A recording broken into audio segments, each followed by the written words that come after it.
America and other free and open societies face crucial challenges and opportunities abroad that affect security and prosperity at home.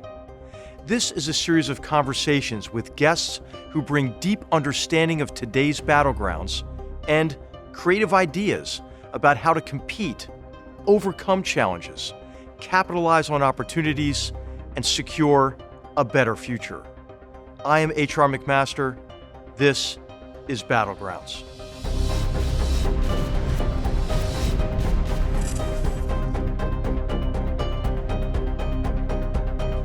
On today's episode of Battlegrounds, our focus is on Southeastern Europe and the country of Croatia. We welcome former President of Croatia, Kolinda Grabar-Kitarović. President Grabar-Kitarović was both the first woman elected to this position since Croatia's independence in 1991, as well as the youngest person to ever hold the presidency. She previously served as ambassador to the United States and NATO Assistant Secretary General for Public Diplomacy. As a student, she received a Fulbright scholarship to carry out pre-doctoral research in international relations and security policy at George Washington University and was later a fellow at Harvard's Kennedy School of Government. President Grabar-Kitarović is a recipient of the George Washington University's President's Medal for Scientific, Social, and Political Work. Croatia was part of the Austro-Hungarian Empire until it was dissolved after World War I. After 2 months of independence, Croatia joined the Slovenes and Serbs in creating a new coalition state. About a decade later, the kingdom was renamed Yugoslavia, and the unitarian government was further centralized under a royal dictatorship. Debates about the extent of Croatian autonomy were fraught and lasted several decades.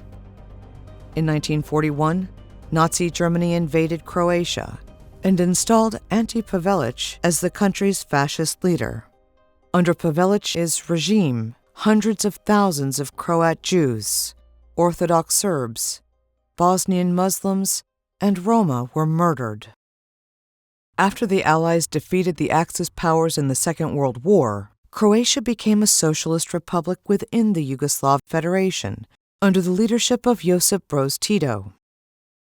Political violence continued while Tito served as head of the federal Yugoslav government from 1945 to 1953 and later president from 1953 to 1980. An estimated 200,000 Croats were killed in political violence between 1945 and 1963. Despite the Tito government's violent repression, the overall Croatian government was seen by many as a mild and relatively successful form of socialism. The Croatian socialist model decentralized more political power than other socialist systems, permitted some market forces to operate, and was a less harsh alternative to Joseph Stalin's Soviet model. Despite that low standard, the Croatian model appealed to some political parties in both East and West. In 1990, the one-party political monopoly in Croatia ended. The country ratified its current constitution, and Croatia held its first multi-party elections in 4 decades. Although Croatia gained independence from Yugoslavia in 1991, following a successful national referendum and an official declaration from the Croatian parliament, its war of independence lasted until 1995. The neighboring Serbian state supported the minority Serb population in Croatia with 2 primary goals: to undermine Croatia's independence and to create an autonomous Serbian region that would ultimately secede from Croatia and join Serbia. The war ended with a Croatian victory, but at a high price. Over 20,000 people were killed in the war, and over 500,000 had to flee their homes. Approximately 25% of Croatia's economy was ruined. Much of the country's infrastructure was destroyed or damaged. After the war, Serbian and Croatian cooperation has grown, but tensions remain. The international community recognized Croatia as an independent state in 1992. Croatia joined the World Trade Organization in 2000, NATO in 2009, and the European Union in 2013. Under Grabar-Kitarovic's presidency from 2015 to 2020, Croatia faced a surge of immigration, exacerbated by closed Slovenian and Hungarian borders. Also, Grabar-Kitarović witnessed the country's soccer team's surprising defeats of Russia and England to advance to the finals against France in the 2018 World Cup.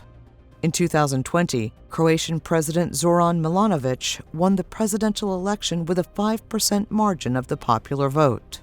We welcome President Grabar-Kitarović today as Croatia continues to pursue improved security and prosperity for its people and southeastern Europe, despite the pandemic and recent earthquakes.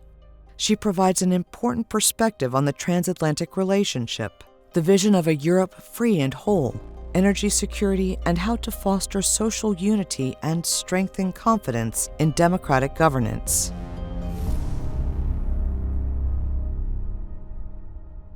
President Grabar-Kitarovic, welcome to Battlegrounds. Hey, let me begin by saying what an honor it was to work with you years ago when you were chairing the Three Seas Conference and the work that we did on security and energy security in particular. It's really great to see you again. Thank you, General. Thank you, dear HR. It's really great to see you again. Thank you for the invitation. I'm really very happy to be here with you today to discuss the issues of mutual importance, both for Croatia, the US, and of course, the transatlantic relationship. Well, thanks so much. You know, Croatia is a big destination, for Americans. And in fact, our daughter did a part of her honeymoon in Croatia as well and absolutely loves it. And it's really a great success story. This year marks the 30th anniversary. Hard to believe of Croatia's independence and the war, and Croatia's made remarkable progress since then, including becoming a member of NATO and the European Union, as well as an exporter of security participation in multiple peacekeeping missions around the world, including in Afghanistan. And so I just wondered if you might describe for our viewers, what lessons does Croatia's experience offer for other war-torn countries or divided societies more broadly?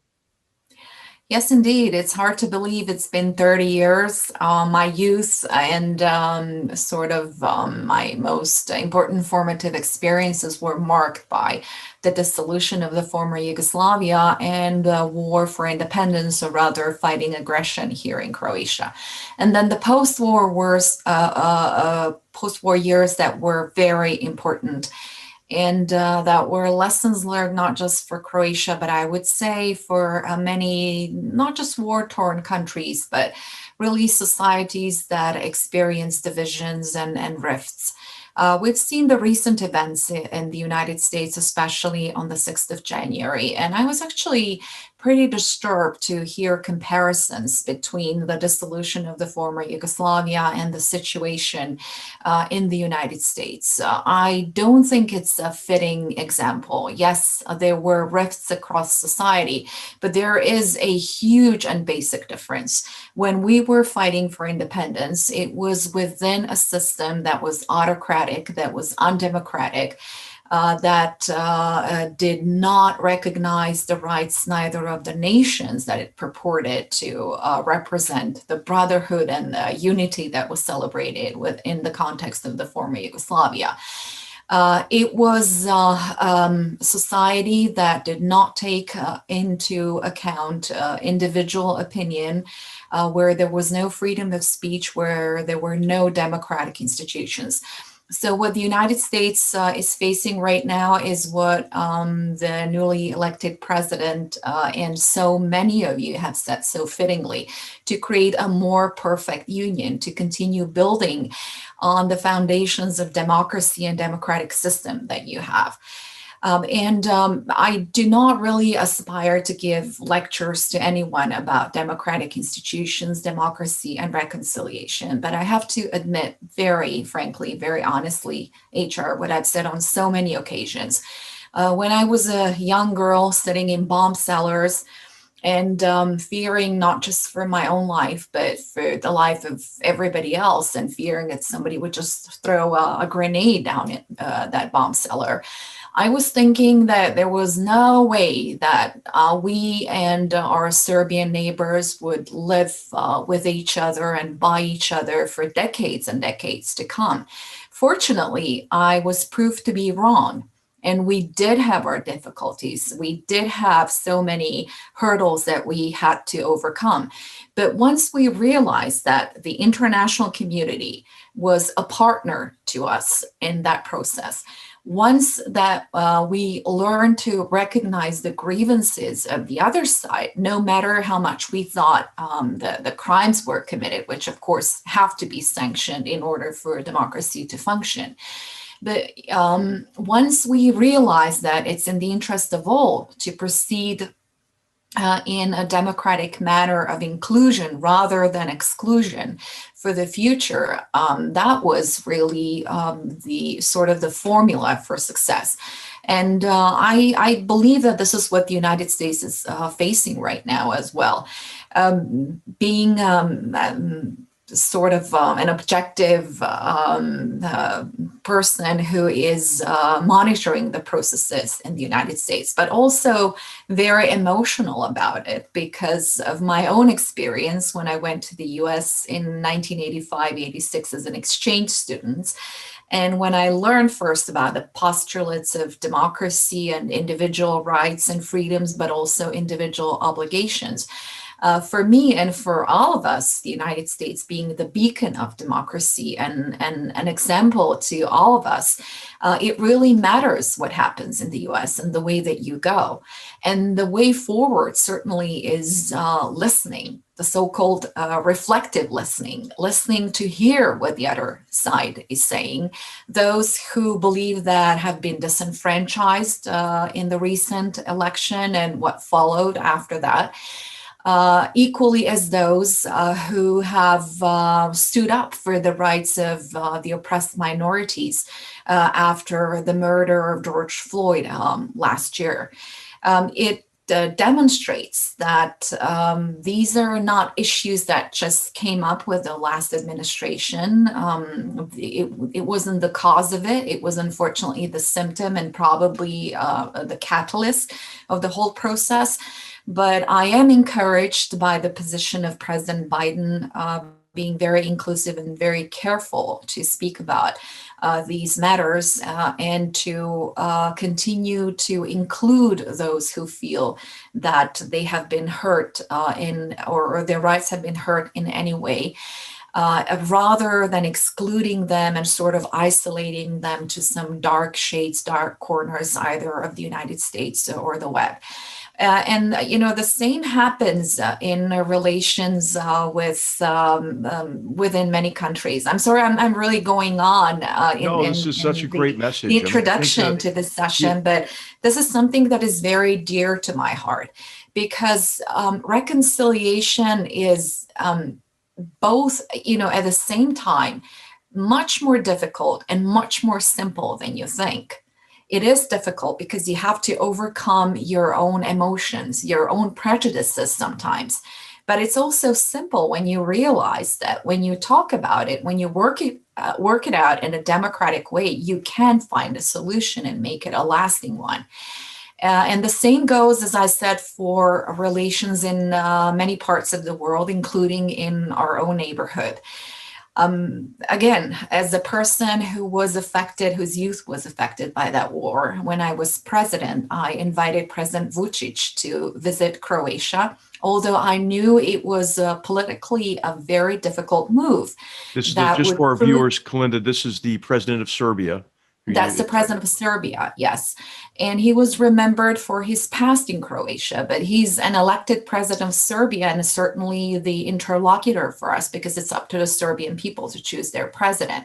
So I knew it would backlash on the domestic scene, that I would lose the so-called political points. But for me, the reconciliation, continuing the dialogue between Croatia and Serbia and reassuring the Serbian minority in Croatia, as well as the Croatian minority in Serbia, that we really take their interests as first and foremost, was a lot more important than my own political standing or the position in Croatia.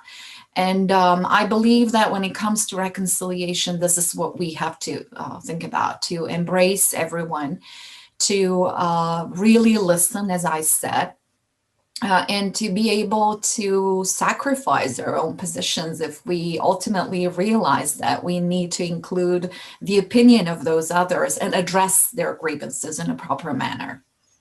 Well, Kolinda, that's such an important message. Thank you for that. I mean, I think that even in the midst of this vitriolic partisanship that we've seen here in the United States, we should remember the great gift that we have, and that gift is that we do have a say in how we're governed. And as you mentioned, and as Absolutely. our founder said, right, we can't take it for granted. Our republic from the very beginning required constant nurturing, and I think the example of Croatia, the way that your region, the Western Balkans have come out of such a devastating period, I think it should be a model for the world that you can accomplish security and improve security and build a better future if you work together, right? And we stress what we all have common interest in instead of our divisions. And as you mentioned, importantly, listening to one another. So I wonder if I might just ask you about the Western Balkans these days and what you see as the greatest remaining threats to security and how's the Western Balkans fitting into the concept of Europe free and whole, and what is your view of some of the tensions that you've seen within the European Union as well? What should we know about Croatia's situation, the Western Balkans, and Europe today? Absolutely, HR. What you've said, democracy is a work in progress. It never stops. It's always an unfinished business, and it can never be taken for granted in any of our countries. But what Croatia tries to do is really move forward. And not only by the power of our example, to borrow President Biden's words, to lead the rest of Southeast Europe into the European Union and NATO for those who want to become members of NATO alliance. But also to give every practical assistance in terms of sharing our experience during the difficult transition process towards the EU and NATO membership that entails many democratic, social, economic, and other reforms with our neighbors to make their paths to the European Union easier, and to help them avoid perhaps some of the mistakes that we have made in the process. When it comes to the role of the United States, I would say that it's of utmost importance. When you look at the past 30 years of the United States, whenever you stepped in, we made major steps forward in the reconciliation and peace process in the so-called Western Balkans that I prefer to call Southeast Europe, because of the connotations of the word Balkans, which for many people mean dissolution, blood, war, etc. But there remains a lot of unfinished business. And precisely Southeast Europe is not only Europe's, but the United States' unfinished business when it comes to Europe whole, free, and at peace. Definitely the whole region needs to be integrated. Again, as I said, in the European Union and NATO, which is a little bit more controversial in our neighboring countries, because of the role of NATO that it played in the late 1990s and ending Milosevic's aggression at the time. But what I would like to see is more U.S. engagement and a lot more active role. I must say that I've been disappointed by sort of disinterest that I've seen in the past years, not only with the past administration of the former President Trump, but even during President Obama's administration. It was actually then Vice President Biden and now your new president who understood the situation in our part of Europe and how crucial it was, not only for European security, but for the transatlantic relationship. And I hope that he will continue to be engaged, because this is certainly of utmost importance for all of us.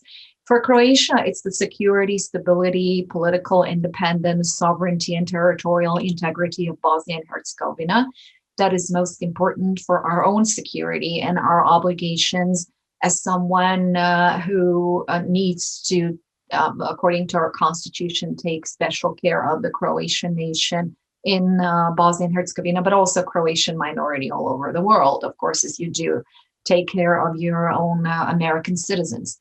but also as a co-signatory of the Dayton Peace Accords and the guarantor of peace of Bosnia and Herzegovina, and as someone who is really honestly arguing for the path of that country to become a member state of the European Union as soon as possible.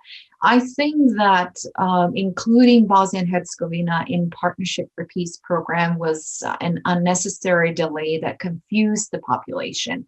I am very much aware of the deficiencies of the system there and the fact that they have not fulfilled many of the criteria, but I think it's a special case. It's a special country that is whose foundations lay not only on the equality of citizens, but also on the equality of nations. It has to be taken into account. And I think that helping the country on the road to the European Union and NATO will be to the interest of all the citizens of Bosnia and Herzegovina, but also of all of our nations.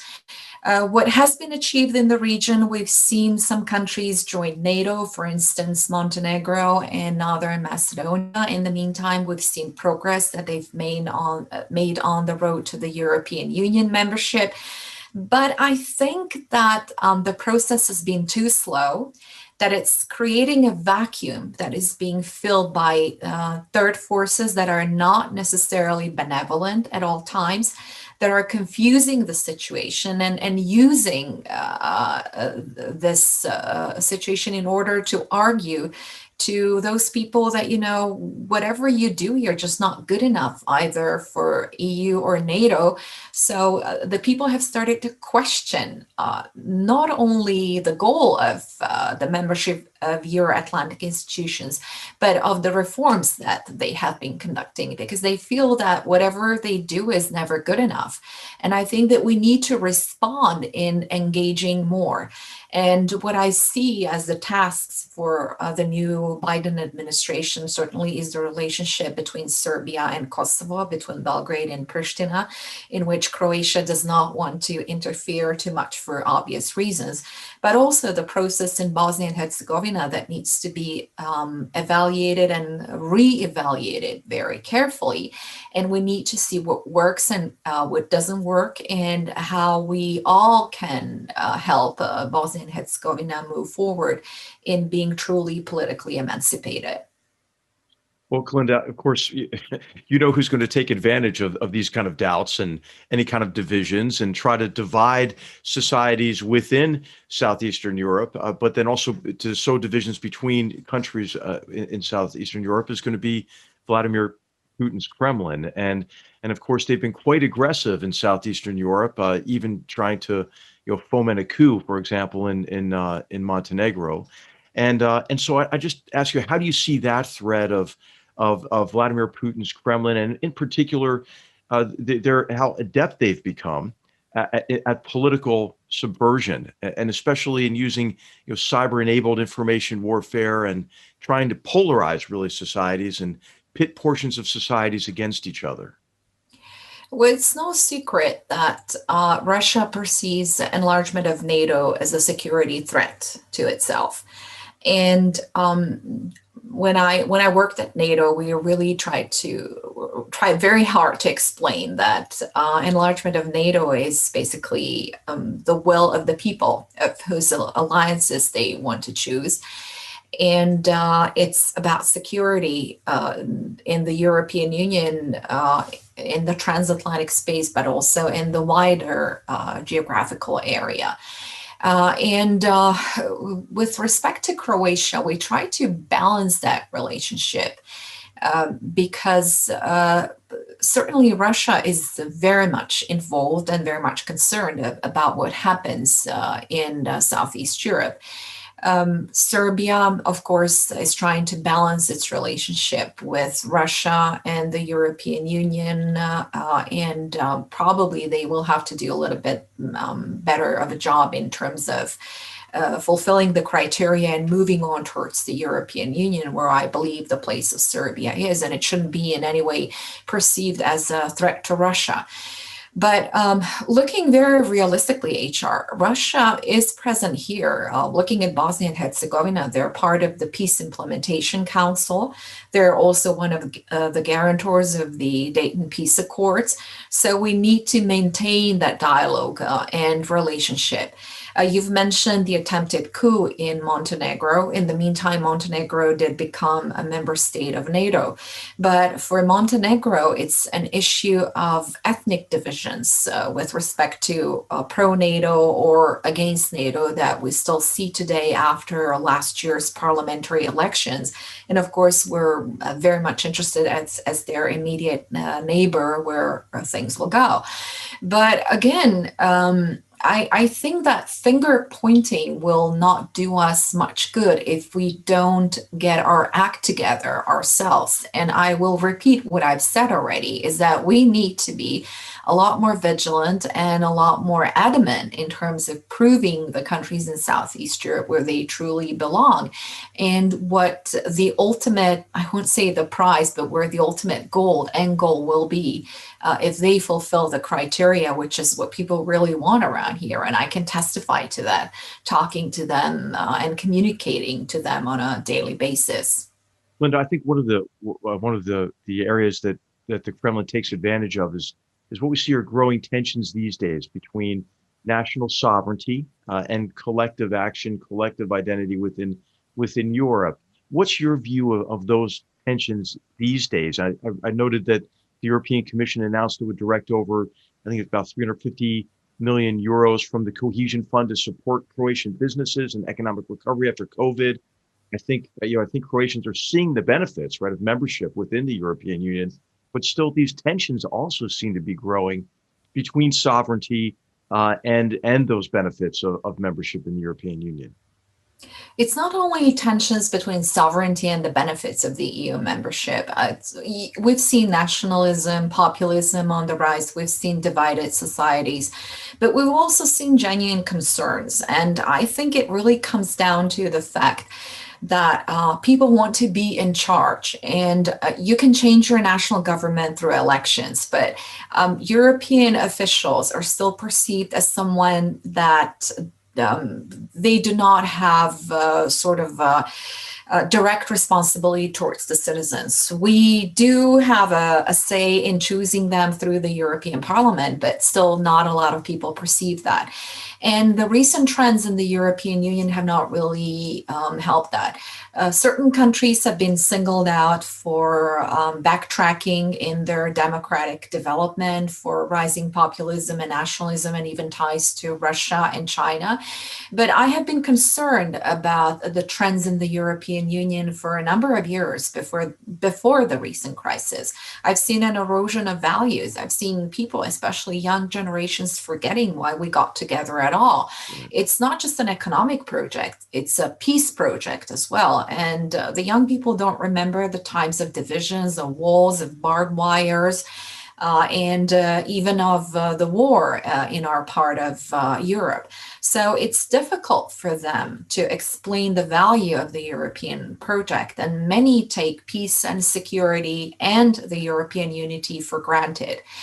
On the other hand, I do understand and I do sympathize with those nations who feel that there's still kind of a second-tier nation or second-grade population within the European Union, because we still see the divisions between East and West, not only in the mental constructs, but really physically. When you see the development, the living standards, when you see the infrastructure from infrastructure on the ground, so from transportation infrastructure to energy infrastructure to digitalization to opportunities that our citizens have. So you still see those divisions. And you mentioned cohesion funding and the funding that we will receive from the European Union. Unfortunately, when Croatia acceded to the European Union, we were not among the best countries who could implement and use the cohesion funding quickly and efficiently. And it was partly due to our own unpreparedness, But I also think that the fault is on the European Union, who, or the EU institutions, who should have seen, okay, Croatia is not really doing that well. Let's help them how to use that funding instead of turning it back into the European budget. So I do expect that the funding that Croatia is supposed to receive from COVID-19 situation, from the pandemics, to help our businesses will be absorbed quickly and efficiently. But there are so many underlying structural issues that still have not been resolved. We have differences, not just between Croatia and the European Union, but within Croatia, between different regions, which is compounded by the fact that many of them were affected and ravaged during the war. So we also have these regional differences within Croatia that need to be overcome. And I think we should stop talk about the past and ideological issues and start thinking more of these practical issues. But also the fact of the matter is that you see trends, and I think that the recent crisis in the European Union was really worsened by the migration flows back in 2015 and 2016, where we definitely saw lack of solidarity, which goes, as I said, both ways or multiple ways, and lack of cohesion within the European Union, lack of united policies, etc., and a lot of finger pointing, a lot of blaming instead of trying to search for very practical solutions. And now it's compounded by the so-called vaccine nationalism, where the European Union, as you know, probably the Commission is the one who is in charge of distributing vaccines across the European Union, where a lot of people are perceiving that the Commission is not doing their best, as the vaccinations are being delayed, and we're not getting as many vaccines as we had been promised by different companies. So this just might be another issue where we come divisive rather than united. And the third aspect, which has been sort of personal disappointment for me, is that lack of cohesion in common foreign and security policy, where I believe that the European Union should be a lot more assertive and a lot more active. I mentioned that the United States played a crucial role in Southeast Europe. Well, it took the European Union at the time years to sort of get some sort of a common ground.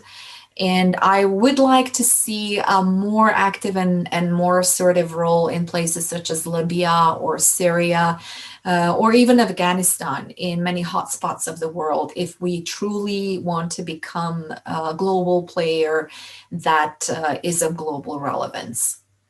Well, Kolinda, you mentioned the migration crisis. It's just a reminder, I think, that problems that originate in the Middle East don't stay there. And of course, I think in connection with the Syrian civil war, that even really modest efforts to reduce the level of violence there or contain it would have been much less costly than the cost that has been imposed on Europe, for example, associated with the migration crisis. And there are other tensions associated with the migration crisis as well. And Croatia has been right at the center of this. And as you know, Croatia has been hailed as a model of relationships between Muslim communities and Christian communities, and moderate Sunni Croat Muslim values have aligned extremely well with Croatian Catholic and Orthodox Christian values. At the same time, when you look at Southeastern Europe, there is a trend toward a spread of Salafi jihadist ideology, extremist ideology, especially in social media, but certainly in certain mosques and madrasas in the region. Are you concerned about this? What's your assessment of that trend, and what is the role of the government and in education in stopping the spread of jihadist ideology that can lead to violence and terrorism? Well, looking back at migrations, I was very critical of the migration waves at the time because, precisely as you mentioned, HR, we invested so much money into 1 million people plus who came to the European Union. And I knew, that the gates would be shut down, that it was just not a solution. It was reallocation, relocation of population. So basically, for me, in the one hand, we were assisting in ethnic cleansing, and on the other hand, we were assisting those shady circles who deal in human trafficking and who were able to help those who had the means or the time or the physical fitness to get to the European Union. And I was very much concerned about those people and remain concerned about people who remain in Syria, in Afghanistan, and in other countries where the circumstances are such that they're forced to flee. And we have tens of millions of people on the run nowadays, not just because of war and terrorism, but because of economic circumstances, because of climate change, and many other circumstances. And in these migratory flows, as I looked at them as the fourth president of Croatia, the greatest strain was actually put on the Islamic community in Croatia, which I underlined so many times is a true example of what our Mufti Hasanovic says is not just coexistence, it's true common existence between all people, not thinking whether we're Catholic or Orthodox or Muslim.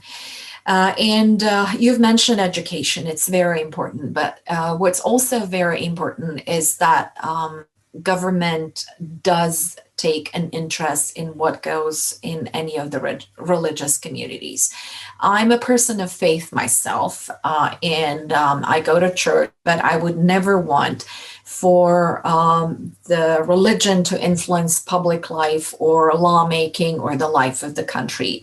The same goes for Catholicism or political Islam or any other religion. But I do believe that every state and the authorities of the state have to take an interest in what's going on among the communities, and that the stability of those communities is of utmost importance. And I believe that the reason for Croatia's success in this true common existence is the Islamic community themselves. Croatia was the second country in Europe after Austria to recognize Islam as one of its official religions more than 100 years ago. We actually celebrated the centennial during my presidency. And this continuous dialogue was very important to me, not only when I was president, but also when I was at NATO and I was in charge of public diplomacy. I would often consult the Croatian Mufti Hasanovic about many issues that we were facing in Afghanistan. We did a NATO channel story on him and on how Croatian troops at the time were being educated in these cultural differences and customs, and how they were exemplary in terms of being really embraced by the Afghan communities as somebody who tried to help them in achieving peace and stability rather than an occupying force. So the stability of the community is also testified by the fact, HR, that from Croatia, in contrast to other neighbors, to not just to our southeast, but to our north and northwest, we had very few people, you can really count them on your fingers, who joined ISIL at the time. And actually a couple of them were persons who were converted from Catholicism to Islam and who were radicalized online and then were taking in places in Southeast Europe when unfortunately there are safe havens for radicals and where people are taught the radical aspects of ideology and where they taught to fight for those causes. So supporting the community in that is very important, and Croatia can truly be an example anywhere in Europe or anywhere in the world, because there is no xenophobia. Even during the migration waves of 2015 and 16, the Croatian citizens were very forthcoming and very open to those migrants, realizing that they don't want to stay in Croatia, but trying to help them in any way that they could, and perceiving them first and foremost as human beings, and not as someone of different faith. Perhaps that is sort of made a little bit easier because we ourselves still remember the times of war and the times when displaced persons from Croatia and refugees from Bosnia and Herzegovina were taken care of by Croatia and the Croatian citizens, but also neighboring and other countries. But the coexistence, or that true existence between any religion, has to be taken for granted and needs to be transparent. There is evidently an interest on part of many countries on what happens not just in Croatia and Bosnia and Herzegovina, but in a lot of Southeast Europe. And I always argue for open and transparent relationship with those countries. And that is one of the reasons why I had frequent communications with President Erdogan, why I went to Iran for an official visit, for instance, why I went to Kuwait and Qatar, never had a chance to go to Saudi Arabia. But I believe that inclusion and dialogue and being part of the process always gives you more of a chance of trying to manage the process than isolating and let things happen on their own. And personally, I always promote this, the understanding, and I'm very happy to celebrate Muslim, Jewish, Orthodox, or any other holidays with my friends, as I said, again, as a person of faith, first and foremost, but also as someone who is definitely a public personality in Croatia. And I will continue to work towards further intercultural and interreligious understanding without prejudice towards anyone. And everyone who wants to work for the benefit of this cause is more than welcome. Well, Kolinda, that's a very positive and important message, and I tend to think of it as a cycle of ignorance. Ignorance is used to foment hatred, and then that hatred is used to justify violence against innocents. And you've been such a strong voice in breaking that cycle, not only in Croatia, but beyond Croatia. There's so much I want to talk with you about, so we may have to do this again if you can make the time. But I want to ask you one final question, because I remember when we first met in 2017, you had a very strong vision about the intersection of security and energy security and economic growth and development. And I remember we had I think about a 30-minute meeting with President Trump, and you were very direct with him. And you said, okay, here are the three things that this meeting's about, and here's what the United States needs to do to work more effectively, not only with Croatia, but with Southeastern Europe and Europe more broadly in the context of the Three Seas initiative. So I wonder if you might share your thoughts about the intersection of security and economic growth and development, and maybe in two particular areas. One of these is energy security, and ensuring that Europe is not subjected to the coercive economic power of Russia, particularly in connection with dependence on Russia for gas in particular, and the initiatives that you have underway, and how the United States might be able to cooperate with Croatia and with other Southeastern European countries to ensure that energy can't be used for coercive purposes.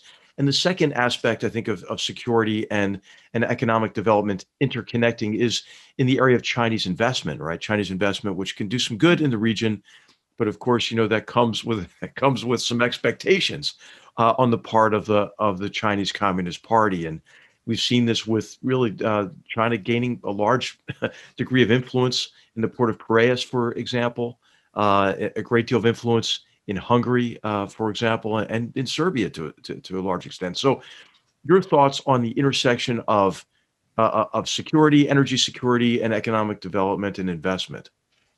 Absolutely, HR. I mean, energy security really defines political stability and security of countries. And we've seen many examples where governments fail for security purposes. And I have also been very outspoken, not just to President Trump and President Obama before him and Vice President Biden at the time, but also to President Putin and others and President Xi. I believe that honesty is always the best way forward. And when I started the 3 Seas initiative with the president of Poland, Duda, and it was at the time during the Obama administration and then continued during the Trump administration, I argued for very simple facts. First, it was an initiative that was very logical and that was very pragmatic for us, for the 12 member countries of the European Union, members of the initiative. It was interpreted in all sorts of ways as being anti-Russian or pro-American or an American Trojan horse in Europe, the European Union, and did take me a lot of energy actually to explain the value of the initiative, which is 3 pillars that are crucial for the stability of Central Europe. I prefer to call it Central rather than Eastern Europe, as the backbone of European resilience and security. And that is transportation infrastructure that I've already mentioned, energy infrastructure, and digitalization that we now see with the development of the 5G technologies and with the post-COVID or still the COVID pandemic world, where digitalization is becoming increasingly important. And the value or the role of the initiative is to achieve true convergence and really wipe out those differences between the European East and West and contribute to European cohesion after all. I think in the process, we have achieved the goal, and the United States is now our partner, as well as Germany. There are other countries who want to join the initiative and work within the initiative, and I think we need to continue. So when you look at the role of Russia or China, of course, in specific terms of investment, it's always, you've mentioned Athens, Paris, and Greece. But when it comes to Chinese investment in Europe, it's actually Northern Europe that's been getting most of the investment, about 30% of Chinese investment in the past years. And I think that the destination number 1 for Chinese investment in Europe is now Finland. Then the second one is UK, and the third one is, I believe, Sweden. Croatia gets only about 0.4% of the investment. And usually the Pelješac Bridge, which connects the Pelješac peninsula to the mainland, is mentioned as a Chinese project in Croatia. It's actually a European project that is financed by the European Union and Croatia, and the Chinese are only carrying out that project within the scope of the European legislation, especially on public tender, public bids. And the bridge will stay there, the Chinese companies will go away, and there will be no lasting circumstances in terms of Chinese influence. But a valid question, I think, that is posed is the resilience of European societies, or in particular Central European societies, towards Chinese or any other foreign influence. And in contrast to the United States, which unfortunately has neglected our part of the world for the past years or decades, the Chinese have been very active, and they've institutionalized their cooperation through the so-called China Plus 17 initiative, which is an extension of the One Road, One Belt initiative that is aimed into building infrastructure and links between our countries and China. And there is a lesson to be learned here, HR. Because one of the things that I specifically pointed out to not just the former president, but everybody in the United States, is the issue of strategic investment. If you want to really prevent others from political interference in a certain area, then you have to be involved yourself.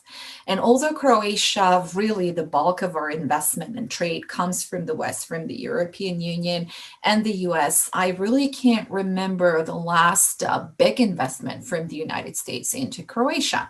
And that's why during our Warsaw meeting, argued so much for the avoidance of double taxation treaty.